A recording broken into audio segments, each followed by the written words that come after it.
வணக்கம் மக்களே, இன்னைக்கு நான் உங்களுக்காக சமீபத்தில் ஆரி நடிப்பில் வெளியே வந்திருக்கக்கூடிய ஒரு ஹாரர் படம் தான் கொண்டு வந்திருக்கேன். படத்தோட டைட்டில் ஃபோர்த் ஃப்ளோர். இந்த படத்தோட ஒன்லைன் என்னன்னு பார்த்தீங்கன்னா, டெல்லியில் வேலை பார்த்துட்டு இருந்த நம்ம ஹீரோக்கு சென்னையில் இருக்க அவருடைய எக்ஸ் கேர்ள் ஃப்ரெண்ட் கிட்ட இருந்து ஃபோன் கால் வருது. எமர்ஜென்சியாக என்ன சென்னையில் இருக்க இந்த அப்பார்ட்மெண்ட்டில் வந்து பாரு, நான் ஒரு ப்ராப்ளமில் மாட்டிட்டு இருக்கேன் அப்படின்ற மாதிரி ஃபோன் பண்ணி கூப்பிட நம்ம ஹீரோவும் டெல்லியிலேருந்து சென்னையில் இருக்க அந்த அப்பார்ட்மெண்ட்டை நோக்கி போகிறாரு. அங்கே போனதும் அவர் எக்ஸ் கேர்ள் ஃப்ரெண்ட் வர சொன்ன அந்த அப்பார்ட்மெண்ட்டில் அவங்க இல்லை. அவங்களுக்காக அதே அப்பார்ட்மெண்ட்டில் நம்ம ஹீரோ அவருடைய எக்ஸ் கேர்ள் ஃப்ரெண்டுக்காக வெயிட் பண்ணிட்டு இருக்காரு. ஃபோன் பண்ணி எமர்ஜென்சின்னு கூப்பிட்ட கேர்ள் ஃப்ரெண்ட் கிட்ட இருந்து எந்த காலும் வரல. அவங்க இருக்கிறதா சொன்ன அந்த அப்பார்ட்மெண்ட்லயும் இல்லை. இருந்தாலும் நம்ம ஹீரோ அதே அப்பார்ட்மெண்ட்ல ஃபோர்த் ஃப்ளோர்ல அவங்க கேர்ள் ஃப்ரெண்ட் தங்கியிருந்த அந்த ஃபிளாட்லயே தங்கியிருந்து கேர்ள் ஃப்ரெண்டை தேட ஆரம்பிக்கிறாரு. அப்படி நம்ம ஹீரோ அந்த அப்பார்ட்மெண்ட் ஃபோர்த் ஃப்ளோர்ல தங்கிட்டு இருக்கும் போது பல அமானுஷங்களை சந்திக்க ஆரம்பிக்கிறாரு. ராத்திரியானா அவர் யாரோ கொல்ல வர மாதிரியும், அதே சமயம் அந்த ஃபிளாட்ல ஏதோ ஒரு பெரிய மர்மம் ஒளிஞ்சிருக்க மாதிரி நம்ம ஹீரோக்கு ஃபீல் ஆக ஆரம்பிக்குது. ஃபோன் பண்ணி வர சொன்ன எக்ஸ் காதலி கிட்ட இருந்தும் எந்த ஒரு கான்டாக்டும் இல்ல. என்ன நடக்குதுன்னே புரியாம நம்ம ஹீரோ அந்த ஃபோர்த் ஃப்ளோர்ல தங்கிட்டு இருக்கும் போது தான் திடீர்னு ஒரு கும்பல் ஹீரோவை கொலை பண்ண முயற்சி பண்றாங்க. அந்த கொலை முயற்சியில இருந்து நம்ம ஹீரோ தப்பிச்சாரா? ஹீரோவுடைய எக்ஸ் கேர்ள் ஃப்ரெண்டுக்கு என்னாச்சு? அந்த அப்பார்ட்மெண்டோடைய ஃபோர்த் ஃப்ளோர்ல அப்படி என்ன சம்பவம் நடந்துச்சு? இது எல்லாத்தையுமே நம்ம கொஞ்சம் கூட யூகிக்கவே முடியாத லெவல்ல பல அமானுஷங்களான விஷயங்களோட சொன்ன படம் தான் இந்த ஃபோர்த் ஃப்ளோர். சரி வாங்க, இப்போ நம்ம இந்த படத்துடைய முழு கதைக்குள்ளே போகிறதுக்கு முன்னாடி நம்ம சேனலுக்கு நீங்கள் புதுசாக வந்திருந்தீங்கன்னா மறக்காமல் நம்ம தமிழ் மணி தேட்டரை சப்ஸ்கிரைப் பண்ணிக்கோங்க. அண்ட் உங்களுக்கு இந்த வீடியோ பிடிச்சிருந்துச்சுன்னா இந்த லைக்கு, கமெண்ட், ஷேர். லைக் பண்ணும்போது கமெண்ட் செக்ஷனில் ஹைப்புன்ற ஒரு ஆப்ஷன் வரும். அந்த ஹைப்பிங் கிளிக் பண்ணிட்டீங்கன்னா நம்ம சேனலில் போடக்கூடிய வீடியோக்கள் வெகுஜன மக்களுக்கு பேசணும். ஸோ மறக்காமல் ஹைப்பிங் கிளிக் பண்ணிக்கோங்க. சரி வாங்க, இப்போ நம்ம இந்த படத்துடைய முழு கதைக்குள்ளே போவோம். படத்தோட ஓப்பனிங் சீன்லேயே சென்னை சிட்டியை விட்டு கொஞ்சம் தள்ளி இருக்கக்கூடிய ஒரு மிகப்பெரிய அப்பார்ட்மெண்ட்டை தான் காட்டுறாங்க. அங்கே இருக்க அப்பார்ட்மெண்ட்டில் ஒரு பில்டிங்கில் மட்டும்தான் இப்போ மக்கள் தங்கிட்டு இருக்காங்க. மற்ற அப்பார்ட்மெண்ட் எல்லாத்தையும் காலி பண்ணிட்டாங்க. இன்னும் கொஞ்ச நாளில் அங்கே இருக்க அந்த மொத்த அப்பார்ட்மெண்ட்டையும் டெமாலிஷ் பண்ண போகிறாங்களாம். அங்கே இருக்க ஒரு பில்டிங்கில் மட்டும் ஒரு சில ஃபேமிலிஸ் மட்டும் தங்கிட்டு இருக்காங்க. அவங்களையும் கூடிய சீக்கிரம் காலி பண்ண சொல்லியிருக்காங்க. அது போக அந்த அப்பார்ட்மெண்ட்டை பற்றி பல அமானுஷமான கதைகள்லாம் வெளி உலகத்தில் பரவி இருக்கு. இதெல்லாம் கேள்விப்பட்ட ஒரு யூடியூப் சேனல் குரூப் அங்கே ஒரு வாரம் தங்கியிருந்து கோஸ்ட் கண்டென்ட்டை கிரியேட் பண்ணிட்டு போகலான்னு சொல்லிட்டு வந்து இறங்கியிருக்காங்க.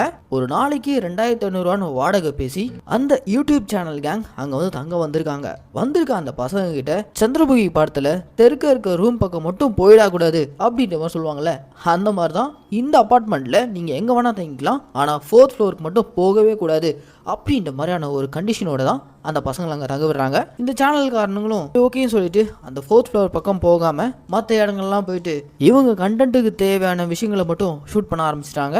இதெல்லாம் ஒரு பக்கம் போயிட்டு இருக்க, அப்படியே கட் பண்ணா இந்த பக்கம் மும்பையில் இருக்க ஒரு ஐடி ஆஃபீஸரை தான் காட்டுறாங்க. இவர் தாங்க அந்த படத்தோடைய ஹீரோ. இந்த கேரக்டரில் நம்ம ஆரி தான் நடிச்சிருக்காரு. இவருக்கு காலையிலே இவருடைய எக்ஸ் கேர்ள் ஃப்ரெண்டான அனு கிட்ட இருந்து ஒரு ஃபோன் கால். நீ டெல்லியில் தான் இருக்கேன், எனக்கு நல்லா தெரியும். நான் இப்போ சென்னையில் இருக்கேன், ஒரு பெரிய பிரச்சனையில் மாட்டிட்டு இருக்கேன். தயவு செஞ்சு என்னை தேடி இந்த அட்ரஸ்க்கு வா அப்படின்ற மாதிரி கால் பண்ணி கூப்பிட நம்ம ஹீரோ சரி ஓகே, அந்த பழைய லவ்வோட அணுவோடைய பிரச்சனை எதுவாக இருந்தாலும் சால்வ் பண்ணிட்டு வரலாம்னு சொல்லிட்டு டெல்லியிலேருந்து நம்ம ஹீரோ ஷிஃப்ட் ஆகி சென்னை வந்து இறங்குறாரு. அப்படி சென்னைக்கு வந்ததும் அணுக்கு ஃபோன் பண்ணி பார்க்குறாரு. எக்ஸ் கேர்ள் ஃப்ரெண்ட் அனு கால் அட்டன் பண்ணவே இல்லை. சென்னைக்கு வந்தா இந்த அப்பார்ட்மெண்ட்டில் குறிப்பிட்ட இந்த ஃப்ளோரில் போய் தங்க சொல்லி அவங்க மெசேஜ் அனுப்பியிருக்காங்க. நம்ம ஹீரோவும் அந்த அட்ரஸில் இருக்க அப்பார்ட்மெண்ட்டை நோக்கி போகிறாரு. அது வேற எந்த அப்பார்ட்மெண்ட்டும் இல்லைங்க, படத்துடைய ஆரம்பத்தில் நம்ம பார்த்தோம்ல அதே அமானுஷம் நிறைஞ்ச அந்த அப்பார்ட்மெண்ட் தான். அந்த அப்பார்ட்மெண்ட்டில் குறிப்பாக இவருடைய எக்ஸ் கேர்ள் ஃப்ரெண்ட் தங்கியிருந்த ஃப்ளோர் ஃபோர்த் ஃப்ளோர். இந்த ஃப்ளோர் பக்கம் தான் யாரும் போகக்கூடாதுன்ற மாதிரி மேனேஜ்மெண்ட் சைட்லேருந்து ஒருத்தன் சொல்லிட்டு போயிருப்பான். ஆனால் அதையும் மீறி நம்ம ஹீரோ தன்னுடைய எக்ஸ் கேர்ள் ஃப்ரெண்ட் தங்கியிருந்த ஃப்ளாட்டுக்கு தான் போகிறாரு. அந்த ஃப்ளாட்டையே பார்த்தீங்கன்னா ஒரு மாதிரி பாழடைஞ்சு போயிருக்கு. பல நாள் பூட்டப்பட்டு உள்ள ஃபுல்லாக ஒட்டடை அடிச்சிருக்கு. அது எல்லாத்தையுமே மொத்தமாக நம்ம ஹீரோ கிளியர் பண்ணிட்டு எக்ஸ் கேர்ள் ஃப்ரெண்டுக்காக நம்ம ஹீரோ அந்த ஃப்ளாட்லேயே தங்க ஆரம்பிக்கிறாரு. அடுத்த நாள்லேருந்து டெல்லியிலேருந்து மொத்தமாக நம்ம ஹீரோ சென்னையில் இருக்க அவருடைய இன்னொரு பிரான்ச்சுக்கு ஷிஃப்ட் ஆகி வந்ததுனால அந்த ஆஃபீஸ்க்கு போகிறாரு. அந்த ஆஃபீஸில் கொஞ்ச நாள்லேயே சில கொலீக்ஸ் கூட எல்லாம் க்ளோஸ் ஃப்ரெண்ட்ஸ் ஆகிறாரு. நம்ம ஹீரோ தான் அந்த ஆஃபீஸில் ப்ராஜெக்ட் லீடுன்றதுனால அவர் கூட வேலை பார்க்குற கொலீக்ஸ் எல்லாரையும் தன்னுடைய ஃப்ளாட்டுக்கு கூப்பிட்டு வந்து நைட்டில் பார்ட்டி கொடுக்குறது, இந்த மாதிரி விஷயங்கள்லாம் பண்ணிட்டு இருக்காரு. அப்படி ஒரு நாள் தான் கொலீக்ஸ் கூட அந்த ஃபோர்த் ஃப்ளோர் ஃப்ளாட்டில் பார்ட்டி கொடுத்துட்டு இருக்கும்போது அதில் ஒருத்தருக்கு மட்டும் ஏதோ ஒரு அமானுஷம் விஷயங்கள் கண்ணுக்கு தெரிஞ்சிருக்கு. அதனால ஒரு மாதிரி பயந்து போயிட்டு இருக்க. டேய், போதையில் ஏதாவது பார்த்து பயந்துருப்ப, சரி சரக்கு பாட்டில் காரில் இருக்கு, போயிட்டு எடுத்துட்டு வாடா, சரக்கு காலி ஆகிப்போச்சு அப்படின்ற மாதிரி ஏதோ ஒரு உருவத்தை பார்த்து பயந்தால அவனை அனுப்பி விடுறாங்க. ஆல்ரெடி நானே பயத்தில் இருக்கேன், என்ன வேற சரக்கு எடுக்க அனுப்புறானுங்களே, சரி ஓகே, பாட்டிலா பேயான்னு பார்த்தா நமக்கு பாட்டில் தான் முக்கியன்ற மாதிரி இவனும் தைரியத்தை வரவழைச்சிக்கிட்டு கீழே பார்க்கிங்ல இருக்க காருக்கு போகலாம்னு சொல்லிட்டு லிஃப்ட் பிடிக்கிறான். லிஃப்ட் ஒர்க் ஆக மாட்டேங்குது. சரி ஓகே, படியில இறங்கி போயிடலாம்னு சொல்லிட்டு படியில இறங்கிட்டே இருக்கான். அப்படி இறங்கி நேரா பேஸ்மெண்ட்ல இருக்க கார் பார்க்கிங் தான் போவான்னு நினைச்சா அந்த பில்டிங்கோடைய டெரஸ்க்கு வந்துடுறான். எப்படி மாடிக்கு வந்தான்னு இவனுக்கு ஒண்ணுமே புரியல. அது போக இவன் பாட்டில் எடுக்கணும்னு வந்த அந்த காரும் பார்த்தீங்கன்னா அந்த பில்டிங்கோடைய மாடியில தான் பார்க் பண்ணியிருக்காங்க. என்னடா இது, மாடியில எவனா இந்த காரை கொண்டு வந்து பார்க் பண்ணது? ஒருவேளை நம்ம போதையில் இருக்கிறதுனால நமக்கு எல்லாமே தலைகீழ தெரியுதோ? சரி ஓகே, வந்த வேலை என்ன அதை பார்ப்போம் அப்படின்ற மாதிரி அவன் கார் டிக்கிலேருந்து பாட்டில் எடுத்துட்டு அப்படியே திரும்பினா அந்த பில்டிங்கில் ஒரு அமானுஷமான உருவம் இவனை கிராஸ் பண்ணி வரும் பாருங்க. அவ்வளோதாங்க, அதை பார்த்து கத்தி அலறி அப்படியே மயங்கி விட கொஞ்ச நேரத்தில் இவனுடைய ஃப்ரெண்ட்ஸ் எல்லாருமே மேலே ஓடி வந்து பார்க்குறாங்க. கூட நம்ம ஹீரோவும் வந்து பார்க்குறான். டேய், உன்னை பாட்டில் எடுக்க கீழே தான் அனுப்பணும், இதுக்கு தான் மேலே வந்த அப்படின்ற மாதிரி அவனை கேட்க அவன் அப்படியே மயக்கத்தில் கண் முழிச்சதும், இல்லைப்பா நான் கீழே தான் இறங்கி போனேன், ஆனால் எப்படி நான் மாடிக்கு வந்தனே தெரில, இங்கே தான் நம்மளுடைய கார் கூட பார்க் ஆயிருந்துச்சு அப்படின்ற மாதிரி கை காட்டுறான். அங்கே காரையும் காணும், இவன் எடுத்த பாட்டிலையும் காணும். அடிச்சதே ஒரு கட்டிங்கு, அதுக்கே இவ்வளோ கோளாரா அப்படின்ற மாதிரி என் ஃப்ரெண்ட்ஸ் எதுவுமே இவன் சொல்றதே நம்பாம அவன் அங்கே வந்து கூப்பிட்டு போயிடறாங்க. கட் பண்ணா அடுத்த நாள் காலையில நம்ம ஹீரோ எந்திரிச்சதுமே இவர் இருக்க அதே 4th ஃப்ளோர்ல அக்கம் பக்கத்துல சில பேர் கூடியிருக்காங்க. அதுல ஒரு வயசான பெரியவர், ஒரு வயசான அம்மா, ஹஸ்பண்ட் அண்ட் ஒய்ஃப், மார்க்கெட்டிங்ல வேலை பார்க்குற ஒரு நபர், இந்த மாதிரி ஒரு 6-7 பேர் இருக்காங்க.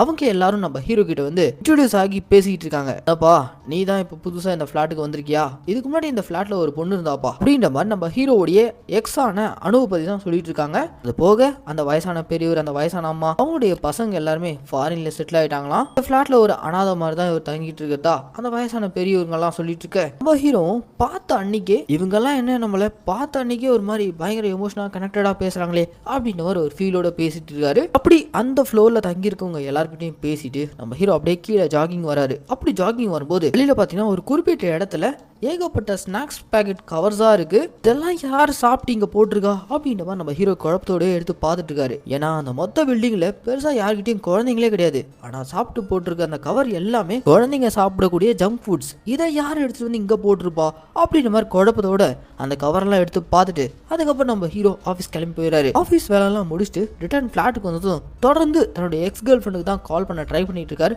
கால் போகவே இல்லை. அன்னைக்கு ராத்திரி நம்ம ஹீரோ நல்லா அசந்து தூங்கிட்டு இருக்கும்போது யாரோ நம்ம ஹீரோ முகத்துல கவரை போட்டு இறுக்கமா கட்டி கொடூரமா கொலை பண்ற மாதிரி இவருக்கு ஒரு கனவு வந்திருக்கு. அந்த கனவுல இருந்து நம்ம ஹீரோ டப்புன்னு கண் முழிச்சுக்கிறாரு. ஏதோ ஒரு கெட்ட கனவு போல இருக்கு அப்படின்ற மாதிரி அன்னைக்கு காலையில எழுந்திரிச்சதும் வழக்கம் போல ஜாகிங் போறாரு. அப்படி ஜாகிங் போயிட்டு இருக்கும்போதுதான் அந்த பில்டிங் ஆப்போசிட்ல ஒரு குறிப்பிட்ட இடத்துல ஒரு மாதிரி காட்டு பகுதி மாதிரி இருக்கு. அந்த காட்டு பகுதியில சின்னதா ஒரு சுடுகாடு ஏரியா மாதிரி இருக்கு. அங்க ரீசெண்டா சில பிணங்களை புதைச்சி வச்ச மாதிரிலாம் இருக்கு. அதெல்லாம் நம்ம ஹீரோ அப்படியே பார்த்துக்கிட்டே, என்ன ஏரியா இது, இங்க வந்ததுல இருந்தே ஒரு மாதிரி தப்பாவே இருக்கே அப்படின்ற மாதிரி நம்ம ஹீரோ தொடர்ந்து ஃபீல் பண்ணிகிட்டே இருக்காரு. அது போக எமர்ஜென்சி, நான் ஒரு பெரிய பிரச்சனையில் மாட்டிட்டு இருக்கேன்னு சொல்லிட்டு உடனடியாக வர சொன்னேன். எக்ஸ் கேர்ள் ஃப்ரெண்டுக்கு கால் பண்ணால் காலே போக மாட்டேங்குது. கடைசியாக அன்னைக்கு ராத்திரி திரும்ப நம்ம ஹீரோவுடைய எக்ஸ் கேர்ள் ஃப்ரெண்டான அனுவே அவங்க கிட்ட இருந்து கால் வந்திருக்கு. ஹீரோ இங்க நடக்கிற விஷயங்கள் எல்லாம் சொல்ல ஆரம்பிக்கிறாரு. ஆனா அது எதையுமே காலில் இருக்கக்கூடிய அனு காது கொடுத்து கேட்காம, ஓகே எனக்காக நீங்க சென்னை வந்துட்டீங்க எனக்கு தெரியும், அடுத்த நாளே நீங்க என்ன பண்ணுங்க, செங்கல்பட்டு கோர்ட் வாசலுக்கு போங்க, அந்த இடத்துல கிருஷ்ணமூர்த்தின்னு ஒருத்தர் வருவாரு, அவரை மீட் பண்ணுங்க, இருக்கிற பிரச்சனை எல்லாத்தையுமே அவர் சொல்லுவார் அப்படின்ற மாதிரி ஃபோனில் இருக்க அனு சொல்லிட்டு அப்படியே அந்த காலை கட் பண்ணிடுறாங்க. ஹீரோக்கும் ஒன்றும் புரியல. சரி ஓகே, அவர் சொல்கிறத அப்படியே ஃபாலோ பண்ணுவோம்னு சொல்லிட்டு அடுத்த நாள் காலையிலேயே நம்ம ஹீரோ செங்கல்பட்டு கோர்ட் வாசல் தான் போய் வெயிட் பண்ணிட்டு இருக்காரு. அப்படி வெயிட் பண்ணிட்டு இருக்கும்போது கிருஷ்ணமூர்த்தின்ற நபர் யாருன்னு அங்கே போய் விசாரிக்கும் போது தான் அவர் ஒரு லாயர்னு தெரிய வருது. அவருக்காக நம்ம ஹீரோ அங்கே வெயிட் பண்ணிட்டு இருக்கும்போது அதே கிருஷ்ணமூர்த்தியை பார்க்கறதுக்காக சந்திரசேகர்னு ஒருத்தர் அங்கே வெயிட் பண்ணிட்டு இருக்காரு. அந்த சந்திரசேகரை பார்க்கறதுக்காக கிருஷ்ணமூர்த்தி வருவாரு. அப்போ நம்ம போயிட்டு அவர்கிட்ட பேசுவோன்ற மாதிரி நம்ம ஹீரோ அங்கே டீ கடையில் வெயிட் பண்ணிட்டு இருக்கும்போது சடனாக பார்த்தீங்கன்னா ஏதோ ஒரு மர்ம கும்பல் கிருஷ்ணமூர்த்தியை பார்க்கறதுக்காக வெயிட் பண்ணிட்டு இருக்க சந்திரசேகரை சரமாரியா வெட்டி வீசிட்டு போயிடுறாங்க. அதுவும் நம்ம ஹீரோ கண்ணு முன்னாடியே அந்த கொலையை பார்த்த கிருஷ்ணமூர்த்தி அங்கிருந்து எஸ்கேப் ஆயிடுறாரு. ஸோ அந்த நாள் நம்ம ஹீரோவால கிருஷ்ணமூர்த்தியை சந்திக்க முடியல. இவருடைய எக்ஸ் கேர்ள் ஃப்ரெண்ட் அனு என்ன பிரச்சனையில மாட்டிட்டு இருக்காங்கன்னு ஹீரோக்கு புரிய வரல. அப்படியே கட் பண்ணா இப்படி ஒரு கொலை சம்பவம் பண்ணிட்டு கொலை பண்ணவனுங்க சென்னையவே கட்டி ஆண்டுகிட்டு இருக்க ஒரு மிகப்பெரிய தாதா கேங்ஸ்டர் அவனுக்கு கால் பண்ணி சந்திரசேகரை முடிச்சிட்டோம், ஆனா கிருஷ்ணமூர்த்தி எஸ்கேப் ஆயிட்டான் அப்படின்ற மாதிரி கால் பண்ணி சொல்ல, வேலை கொடுத்தா ஒழுங்கா முடிக்க மாட்டீங்களா, சீக்கிரமா அந்த கிருஷ்ணமூர்த்தியும் போட்டு தள்ளுங்க, அப்பதான் நம்மளால எந்த பிரச்சனையும் இல்லாம அந்த பில்டிங்கை டெமாலிஷ் பண்ண முடியும், பல கோடி ரூபா ப்ராஜெக்ட், ஒழுங்கா கிருஷ்ணமூர்த்தி கதையும் முடிங்க அப்படின்ற மாதிரி அந்த தாதா போன்ல சொல்லிக்கிட்டு இருக்கான். இது எதுவும் தெரியாத நம்ம ஹீரோ திரும்ப அணு தங்கி இருந்த அதே 4th ஃப்ளோர்ல இருக்க பிளாட்டுக்கு வந்துடுறாரு. அப்படி வந்ததும் அந்த இரவும் நம்ம ஹீரோக்கு யாரோ நம்ம ஹீரோவை கொலை பண்ற மாதிரியே அவருக்கு ஒரு ஃபீல். உடனே அந்த கனவுல இருந்து கண் முழிச்சுறாரு. அப்படி கனவுல இருந்து கண் முழிச்சதும் அந்த பிளாட் முழுக்க ஏதாவது தடயம் கிடைக்குதான்னு சொல்லிட்டு தேடிக்கிட்டு இருக்காரு. அப்படி தேடும் போது தான் ஒரு ஷெல்ஃப்ல ஒரு பெரிய சூட்கேஸ், அந்த சூட்கேஸை நம்ம ஹீரோ எடுக்கும்போது பின்னாடி ஒரு போட்டோ இருந்திருக்கு. அந்த போட்டோ அப்படியே தவறி பொத்துன்னு கீழே விழ, யாருடைய போட்டோன்னு சொல்லிட்டு நம்ம ஹீரோ எடுத்து பார்த்தா இவருடைய எக்ஸ் கேர்ள் ஃப்ரெண்டான அணு கூடவே ஒரு சின்ன பொண்ணு இருக்கா. அணுவுடைய போட்டோ நம்ம ஹீரோ கைக்கு வந்ததும் அந்த போட்டோவை எடுத்துக்கிட்டு வெளியே வந்து விசாரிக்க ஆரம்பிக்கிறாரு. அதே டைமிங்ல இந்த பில்டிங்க்கு சொந்தக்காரனான அந்த மிகப்பெரிய கேங்ஸ்டர் இருக்கான்ல, அவன் ஆளுங்களை அனுப்பிவிட்டு அந்த பில்டிங்ல தங்கியிருக்க எல்லாரையும் காலி பண்றதுக்காக அனுப்பியிருக்கான். 4th ஃப்ளோர்ல நம்ம ஹீரோ தங்கியிருக்காங்கன்ற விஷயம் வாட்ச்மேன் மூலியமா தெரிய வந்ததும், இது 4th ஃப்ளோர்லையா, 4th ஃப்ளோர் பக்கம் ஆளுங்களே அனுப்பக்கூடாதுன்னு சொல்லியிருந்தேனே, யாரா அந்த 4th ஃப்ளோர்ல தங்கியிருக்கா அப்படின்ற மாதிரி ஹீரோவை பத்தி விசாரிச்சுட்டு அந்த கேங்ஸ்டருடைய ஆட்கள் 4th ஃப்ளோர்ல இருக்க ஹீரோவை நோக்கி வந்துகிட்டு இருக்க, ஹீரோ கையில் அவருடைய கேர்ள் ஃப்ரெண்டான அணுவோடைய ஃபோட்டோ வச்சுக்கிட்டு எல்லா பக்கமும் தேடிட்டு இருக்காரு. இப்போ கரெக்டாக அந்த கேங்ஸ்டருடைய ஆட்கள் வந்து இறங்கினதும் அவங்க கிட்ட அணுவோடைய ஃபோட்டோ காமிச்சு, இவ தான் என்னுடைய எக்ஸ் கேர்ள் ஃப்ரெண்ட் அணு, இவ தான் என்ன வர சொன்னா, இவ இப்போ எங்கே இருக்கான்னு தெரியல, இந்த ஃப்ளாட்டில் தான் தங்கியிருந்தா, உங்களுக்கு தெரியுமா அப்படின்ற மாதிரி கேட்க, அணுவோடைய ஃபோட்டோவை பார்த்ததும் அந்த கேங்ஸ்டருடைய ஆட்கள்லாம் ஒரு மாதிரி பயந்து போய், இவ ஃபோட்டோ எப்படா உன் கையில், முதல்ல உன்னை யாரா இங்கே தங்க சொன்னது, இங்கெல்லாம் நீ இருக்கக்கூடாது அப்படின்ற மாதிரி நம்ம ஹீரோவை பயங்கரமாக தாக்க ஆரம்பிச்சிடானுங்க. பதிலுக்கு நம்ம ஹீரோவும் ஃபைட் நடந்துட்டு இருக்கும் போதே 4th ஃப்ளோர்ல அக்கம் பக்கத்தில் இருக்காங்களா அந்த வயசான பாட்டி, தாத்தா, ஹஸ்பண்ட் அண்ட் ஒய்ஃப், அவங்க எல்லாரும் நம்ம ஹீரோவை காப்பாற்றுக்காக வெளியில வராங்க. அப்படி வெளியில வர ஒவ்வொருத்தரையுமே இந்த கேங்ஸ்டருடைய ஆட்கள் ஹீரோ கண்ணு முன்னாடியே கொடூரமா கொலை பண்றாங்க. அவங்கெல்லாம் அப்பாவிங்க, அவங்களை எதுக்காக கொலை பண்றீங்கன்ற மாதிரி நம்ம ஹீரோ ஃபைட் பண்ணிட்டு இருக்கும் போதே அந்த கேங்ஸ்டருடைய ஆட்களை பிடிச்சி கேட்க, அவனுங்கெல்லாம் மிருகத்தனமா அந்த 4th ஃப்ளோர்ல தங்கி இருக்க பிளாட்ல இருக்க எல்லாரையுமே கொடூரமா பூச்சி மாடியிலேருந்து தள்ளி விட்டு கொள்றானுங்க, கழுத்தை நெரிச்சு கொலை பண்றானுங்க. இப்படி ஹீரோ கண்ணு முன்னாடி கொலைகளாம் நடந்துட்டு இருக்கு. இது அத்தனையுமே அதே பில்டிங்ல 3rd ஃப்ளோர்ல தங்கியிருந்த யூடியூப் சேனல்காரங்க இருக்காங்களே, அதுல கேமராமேன் ஹீரோ அவனுங்க எதிர்த்து சண்டை போட்டுட்டு இருக்க அந்த ஃபைட் எல்லாத்தையுமே ஷூட் பண்ணிக்கிட்டு இருக்கான். ஃபைட்டோட முடிவில் இந்த கேங்ஸோட ஆட்கள்லாம் சேர்ந்துட்டு நம்ம ஹீரோவை பிடிச்சி மாடியிலேருந்து பிடிச்சி தள்ளி விட்டுறானுங்க. அப்படியே நம்ம ஹீரோ பொத்துன்னு கீழே விழ, அவ்வளோதாங்க, அப்படியே நம்ம ஹீரோ மயக்கத்துக்கு போயிடான். மயக்கத்துலேருந்து நம்ம ஹீரோ கண் முழிச்சதும் குடுகுடுன்னு மேலே 4th ஃப்ளோருக்கு ஓடி வந்து ஃப்ளோர் முழுக்கவே வேற காப்பாற்றுறதுக்காக வெளியே வந்த எல்லாரையுமே அந்த கேங்ஸோடைய ஆட்கள் வந்து கொலை பண்ணி போட்டாங்களே, அந்த பாடிஸ் எல்லாம் போய் பார்க்குறாரு. அங்கே ஒரு பாடியை கூட காணோம். என்ன நடக்குதுன்னே நம்ம ஹீரோக்கு ஒன்றுமே புரியல.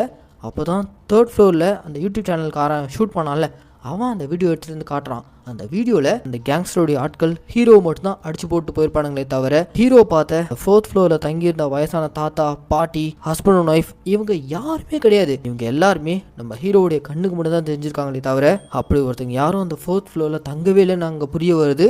அப்போ அவங்கெல்லாம் யாரா இருக்கும், எதுக்காக அவங்க பர்டிகுலராக ஏன் கண்ணுக்கு மட்டும் தெரியணும், இங்கே இந்த 4th ஃப்ளோரில் தங்கியிருந்த என்னுடைய கேர்ள் ஃப்ரெண்டான அணுவுக்கு என்ன ஆயிருக்கும் அப்படின்ற நம்ம ஹீரோ ஒரு மாதிரி குழப்பத்தில் இருக்க, இங்கே போகிறாங்க இன்டர்வல். இதுக்கப்புறம் தாங்க இந்த படத்தில் பல சுவாரஸ்யமான விஷயங்கள்லாம் கொட்டி கிடக்கு. ஹீரோவுடைய எக்ஸ் கேர்ள் ஃப்ரெண்டான அணுவுக்கு என்ன ஆகிருக்கும், அந்த 8th ஃப்ளோரில் ஹீரோவுடைய கண்ணு மட்டும் தெரிஞ்ச அவங்களுக்கெல்லாம் என்ன ஆச்சு, இந்த பில்டிங்க்கு பின்னாடி இருக்கக்கூடிய மர்மம் என்ன, இது எல்லாத்தையும் கிளைமாக்ஸில் ஒரு ட்விஸ்டோடு சொல்லியிருக்காங்க. ஸோ இந்த வீடியோவை ஸ்கிப் பண்ணாமல் முழுசாக பாருங்கள்.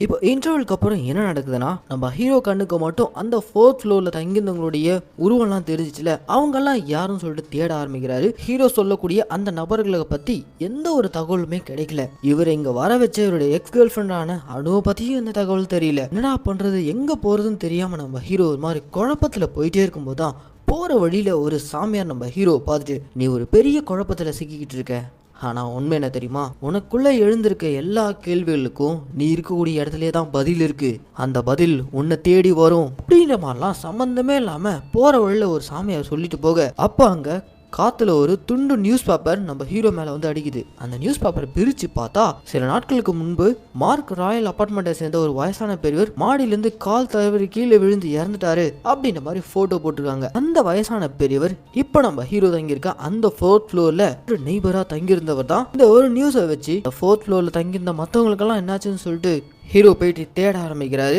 அப்போதான் தொடர்ந்து அதே வாரத்தில் அந்த 4th ஃப்ளோரில் தங்கியிருந்தவங்க எல்லாருமே மர்மமான முறையில் இறந்து போயிருக்காங்க. ஸோ இறந்து போனவங்களாம் தான் நம்ம ஹீரோவோடைய கண்ணுக்கு தெரிஞ்சிருக்காங்க. இது அத்தனையுமே நம்ம ஹீரோ கண்டுபிடிச்சதும் பின்னாடி ஏதோ ஒரு பெரிய சதி இருக்குது. அந்த சதியை நம்ம கண்டுபிடிக்கணும்னா முதல்ல நம்மளை இங்கே வர வச்ச தன்னுடைய கேர்ள் ஃப்ரெண்டான அனுக்கு என்னாச்சு அவளை தேடணும் அப்படின்ற மாதிரி நம்ம ஹீரோ இவருடைய ஃப்ரெண்டு மூலியமா அனுக்கு என்னாச்சுன்னு கேட்டு தெரிஞ்சுக்கிறாரு. அப்படி கேட்டு தெரிஞ்சுக்கும் போது தான் அனு கூட க்ளோஸ் ஃப்ரெண்டா பூஜான்னு ஒரு பொண்ணு இருந்திருக்கா. அந்த பொண்ணுக்கு நம்ம ஹீரோ கால் பண்ணி அனுதாமா இங்க வர வச்சா, ஆனா அவளுக்கு ஃபோன் பண்ணா ஃபோனே போக மாட்டேங்குது, லாஸ்டா நீ அவளை எப்ப பார்த்த என்னாச்சு அப்படின்ற மாதிரி கேட்கும்போது காலில் இருக்க அனுவோடைய க்ளோஸ் ஃப்ரெண்டான பூஜா என்ன சொல்றாங்கன்னா, நீங்க அனுவை பிரிஞ்சு போனதுக்கு அப்புறம் அவ தனியாக தான் வாழ்ந்துட்டு இருந்தா. இன்ஃபேக்ட் நீங்க 2 பேரும் லிவிங் டுகெதராக இருக்கும்போதே பிரெக்னெண்ட்டும் ஆயிட்டா. அதுக்கப்புறம் நீங்க பிரிஞ்சு போனதுக்கு அப்புறம் ஒரு பெண் குழந்தையை பெத்தெடுத்து இண்டிபெண்ட் உமனா அந்த அபார்ட்மெண்ட் தான் வாழ்ந்துட்டு இருந்தா. சில நாட்களுக்கு முன்னாடி இருந்து அவகிட்ட இருந்து எந்த ஒரு கம்யூனிகேஷனுமே இல்லை, எங்களுக்கு என்னாச்சுன்னே தெரியல அப்படின்ற மாதிரி காலில் இருக்க அனுவோடைய க்ளோஸ் ஃப்ரெண்டான பூஜா சொல்ல இது கேட்டது நம்ம ஹீரோ ஷாக் ஆகிறாரு. அப்போதான் அந்த ஃப்ளாட்ல இவருக்கு அனுவோடைய ஃபோட்டோ ஒன்று கிடச்சிச்சுல, அந்த ஃபோட்டோவில் அனு பக்கத்தில் ஒரு சின்ன பொண்ணு இருந்திருப்பால, அந்த பொண்ணு இவருடைய பொண்ணு தான் இவருக்கு புரிய வருது.